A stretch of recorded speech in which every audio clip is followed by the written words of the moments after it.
Labour கிடைக்கல அப்படின்னு பின்னாடி போறாங்க. அன்னைக்கு அப்படி இல்லை. அது வந்து பரம்பரையா அந்த குடும்பமே கட்டுண்டு இருக்கும். 36ல அவர் ஒரு கலவரத்துக்கு ஒரு அக்ரிமெண்ட் போட்டு இந்த அடிமையிலிருந்து அவர் மீட்டுட்டு வர்றார். இனி வந்து பண்ணையாளர்களுக்கும் நாங்க இனி விவசாய தொழிலாளர்கள் அடிமைகள் கிடையாது அப்படின்னு ஒரு நிலையில அவர் ஒரு அக்ரிமெண்ட் போட்டு வர்றார். அது ஒரு அரசியலுக்கான பார்வை. ஆனா அதுல ஒரு வேலையை பார்த்தார். சுதந்திரம் அடைந்தவுடன் 1951 பண்ணையார் பாதுகாப்பு சட்டம்னு ஒரு சட்டத்தை அவங்க போட்டாங்க. சட்டங்கள் நிறைய சாமானியர்களுக்கு இருக்கிறது, சட்டங்கள் நிறைய. ஆனால் அவை நடைமுறைக்கு வருவது ரொம்ப கஷ்டம். இந்த சட்டம் மட்டும் தஞ்சாவூர்ல வேகமா நடைமுறைக்கு வந்துச்சு. எப்படின்னா கிராமத்தோறும் போய் அந்தந்த கிராமத்துல யாரெல்லாம் பண்ணையாளாக அடிமையாக இருந்தாங்களோ அவர்கள் பெயரை அவர் எழுதியிருக்கிறார். சப்கலெக்டர் ஆபீஸ்ல வந்து நீங்க பேரை கொடுத்துருங்க, அப்பதான் உங்களுக்கு பாதுகாப்பு கிடைக்கும் அப்படின்னு அது ஒரு பேப்பர்ல விளம்பரம் வந்து சப்கலெக்டர் போயிடுவாங்க. இந்த சாமானியர்கள் சப்கலெக்டர் ஆபீஸ்க்கு போய் தன் பேரெல்லாம் எழுதியெல்லாம் கொடுக்க மாட்டாங்க. அவங்க பார்த்து மறுபடியும் என்ன பண்ணுவாங்க, காலையில வருவாங்க, வயக்காடு வேலை செய்வாங்க, வெளியே வர மாட்டாங்க. ஆனால் ஒருங்கிணைந்த தஞ்சை மாவட்டம் இருக்கிற திருவாரூர், நாகப்பட்டினம், தஞ்சை இந்த ஒருங்கிணைந்த மாவட்டத்தை ஒட்டுமொத்தமாக நடந்தே போய் தன் தோழர்களோடு நடந்தே போய் அந்த பண்ணையா அடிமைகளா இருந்த பெயர்கள் எல்லாம் எடுத்து அந்த ரெக்கார்ட்ல அவரே சப்கலெக்டர் கொடுத்தார். இந்த பணியிலே அவர் ஒரு 10 ஆண்டு பண்ணியிருப்பார். இந்த பணியிலே வேலையோட வேலையா போராட்டம் நடத்துறாங்க சார், பிரச்சாரம் பண்றாங்க சார், கட்சி கட்டுறாங்க சார். அது ஒரு தனி வேலை. இந்த பெயர்களை எல்லாம் அதுல ஏற்கிறார் 10 ஆண்டுகள். இதற்கு பேரு ரெக்கார்ட் ஆஃப் டெனன்சி ரைட்ஸ் பேர், RTR. ஷார்ட்டா நம்ம சொல்றது RTR, record of tenancy rights. இதுல அவங்க பேர் அவர் ஏத்திட்டார்.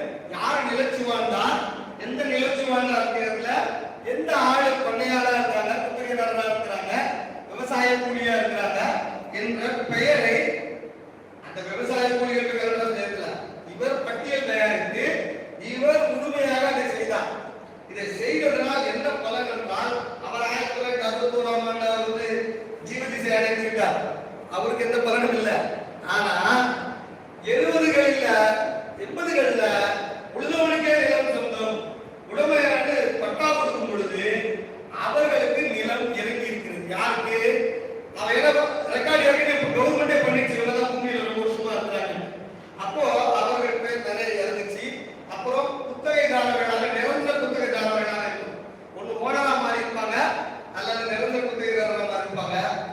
தஞ்சாவூர் சுற்று வட்டாரத்தில் இருக்கிற கள்ளர்கள், நிலமற்ற கள்ளர்கள், பல்லர்கள், பழையர்கள், இந்த 3 பேருக்கும் அங்க அன்னைக்கு அவங்க தாத்தா பாட்டி அங்க அடிமையா இருந்தாங்கன்னா அவங்களுக்கு நிலம் இறங்கிருக்கு அப்படின்னா இந்த சீனிவாச ராவுடைய கடும் உழைப்பு ஒரு அர்ப்பணிப்பா.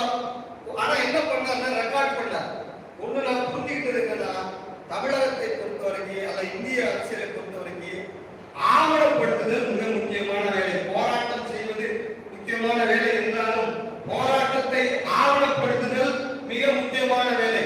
செயல்பாடுகளை, செயல் திட்டங்களை ஆவணப்படுத்துதல் மிக முக்கியமான வேலை. இப்ப போராடினாரு, நான் தான் இந்த சட்டத்தை கொண்டு வந்தோம் அப்படின்னு சொல்லிட்டு அவர் போயிட்டே இருக்கலாம்.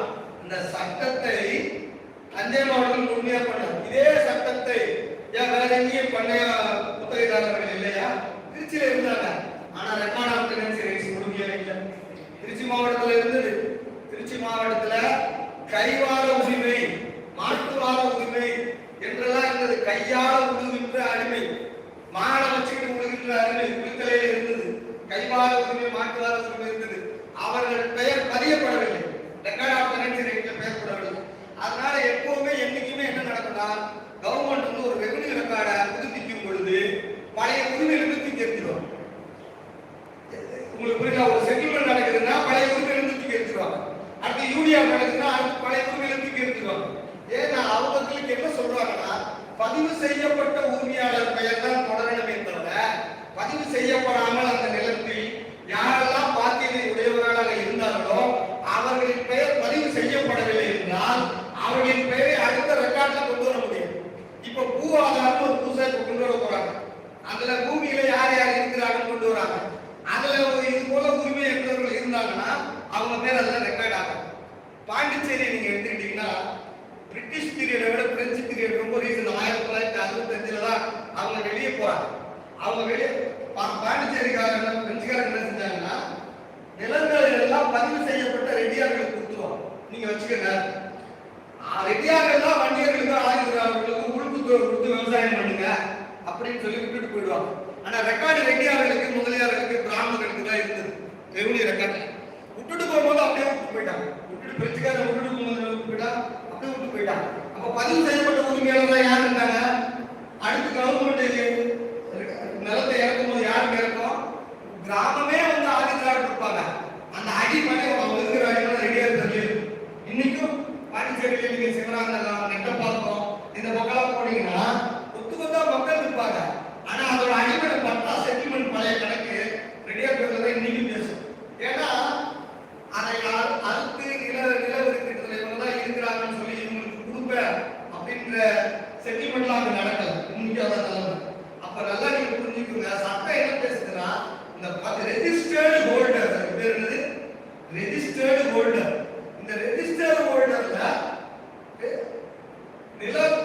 நில உரிமை இல்லாம அதை ஏதோ ஒரு பாத்தியத்தை கொண்டு நீங்க அங்க இருந்தீங்கன்னா உங்களுக்கு அதுல பேரு ஏற வேலையை செய்யல. அதை தஞ்சை ஒரு மாவட்டம், அது பெரிய மாவட்டம், தஞ்சை பள்ளத்தாக்கு என்பது பெரிய மாவட்டம்.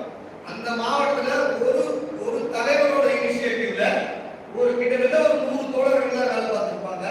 அவங்களால ஒரு மாவட்டத்துல பல லட்சக்கணக்கான ஏக்கர் இன்னைக்கு நில உரிமை இறங்குவதற்கு வாய்ப்பை கொடுத்திருக்காங்கன்னா அதாவது ஒரு மண்ணுரிமை போராடியா இருப்பாங்க. அப்ப நான் என்ன நினைக்கிறேன்னா போராடுறது ஒரு பக்கம் இருந்தாலும் ஆவணப்படுத்துதல் ரொம்ப முக்கியம் நினைக்கிறேன். இப்போ சமீபத்துல பாத்தீங்கன்னா நத்தம் நிலத்துல நத்தம் நிறுத்தப்பட்டதுன்னு ஒரு வகை. நாமக்கல் நில எல்லாரும் நீங்க கேள்விப்பட்டிருப்பீங்க. தமிழ்நாட்டுல மக்களுக்கான பெரும்பாலும் குடியிருப்பு பகுதி வாழ்வதற்காக இருக்கிற நிலம் நத்தம் நிலம். 1991 இருந்து 97 வரை தமிழ்நாடு முழுக்க சர்வே செய்து நத்தம் நிலத்துல யார் இருக்கிறாங்களோ அவங்களுக்கே நத்தம் பட்டா கொடுக்கிறது தமிழக அரசு உத்தரவிட்டு. அப்படி நத்தம் பட்டா கொடுக்கும்போது ரூல் ஒன்று போட்டாங்க. பாத்தீங்கன்னா நத்தம் தாசில்தார், நீ வந்து அந்த ஊருக்கு போற உன் மாமன் மச்சாங்கெல்லாம் பட்டா கொடுக்கூடாது. நான் கண்டிஷன் ஒன்று போடுறேன், அந்த ரூல் படி தான் நீ பட்டா கொடுக்கணும். என்ன கண்டிஷன் தெரியுங்களா? நீ உள்ள போற ஊருக்குள்ள போனவங்களோ அவங்க 30 வருஷமா கட்டிருக்கான் பெரிய கட்டடம், நல்ல கட்டுமானம் தெரியுது அப்படின்னா அவனுக்கு நத்தம் கட்டாது. 30 ஆண்டுகள்னா இந்த நத்த அரசாணை போட்டது 1987. அப்ப அதற்கு முன்னாடி 30 ஆண்டுனா 57 முன்னாடி இருந்து அவன் ஒரு திடமான ஒரு ஸ்திரமான வீடு கட்டி வாழ்ந்து கொண்டிருப்பதற்கான அடையாளங்கள் வரி ரசீதுகள் எல்லாம் உனக்கு பிசிக்கலா இருந்தால் நீ தைரியமா நத்தம் கட்டா அப்படின்னு சொல்லி. ரெண்டாவது, இடம் காலியா இருக்கு, இடம் காலியா இருக்கு. 57க்கு முன்னாடி அவன் பத்திரம் வச்சிருந்தான். இடம் காலியா இருக்கு, 57க்கு முன்னாடி அவன் பத்திரம் வச்சிருந்தான். அவனுக்கும் நீ பட்டா சார். இந்த பத்திரம் பட்டா இல்லாம ஆதிதிராவிடர் நத்தத்துல சேரி நத்தங்கள்ல இருக்கிறவங்களுக்கு இந்த 30 ஆண்டுகள் கட்டணமும் தெரியாது, இந்த இடத்துல பட்டாவும் கிடையாது. ரைட்டுங்களா? நிறைய ஊர்கள் மதுராந்தகம் பக்கத்துல நீங்க வந்து பாத்தீங்கன்னா மதுராந்தகத்தை சுத்தி இருக்கிற கிராமங்கள்ல பாத்தீங்கன்னா அந்த ஊர்லயே ரெட்டியார் முருகம்பாக்கம் ஒரு ஊர் இருக்கு. அந்த ரெட்டியார் ஊர் முருகம்பாக்கத்துல ஆதிதிராவிடர் மக்கள் அங்க வசிக்கிறாங்க. முருகம்பாக்கத்துல ஆதிதிராவிடர் மக்கள் வசிக்கிறாங்க. அதாவது அவர் தன் தோட்டம் என்னோட நிலத்துல நீங்க இருந்துக்கன்னு சொல்றாரு. இப்போ நத்தம் பட்டா அந்த மக்களுக்கு கொடுக்க முடியாது. ஏன் கொடுக்க முடியாது? அடிமனை வந்து ரெக்கார்ட் படி ரெடியார் இருக்குது அப்படின்னு சொன்னாங்க. அப்ப என்ன செய்ய வேண்டியிருக்கு? லேண்ட் அக்விசிஷன் அவங்களுக்கு பண்ண வேண்டியது, இந்த மக்களுக்கு கொடுப்பதற்காக நில ஆர்ஜிதம் பண்ண வேண்டியது. அப்படி நில ஆர்ஜிதம் பண்ணுவதற்கு அவர் ஒத்துக்கல, வழக்கு போடுறதுல பிரச்சனையா இருக்கு. அப்போ ஆக்குபன்ஸ் குடியிருப்பு சட்டம் 1973 அப்படின்னு ஒரு சட்டத்தை கொண்டு நத்தத்துல என்ன பண்றாங்கன்னா எந்தெந்த பூமியில யார் யார் எப்படி இருக்கிறாங்களோ அவனுக்கே அந்த இடத்துல நான் கொடுத்துடுறேன் அப்படின்னு சொல்லி அந்த சட்டப்படி செட்டில்மெண்ட் போட்டு அவங்களுக்கு அதை கொடுக்குறாங்க. அந்த விளைச்சு வாங்குற அந்த கிராண்ட் கொடுக்குறாங்க. யாருக்கு? ஒண்ணு லேண்ட் அக்விசிஷன் ஒத்துக்கிட்டாங்கன்னா அதன்படி நஷ்டத்தை கொடுக்குறாங்க, இல்ல ஆக்குபன்ஸ் குடியிருப்பு சட்டப்படி அவங்களுக்கு கொடுக்குறாங்க. இப்போ இதன்படி அவங்க அந்த ஆதிதிராவிடர்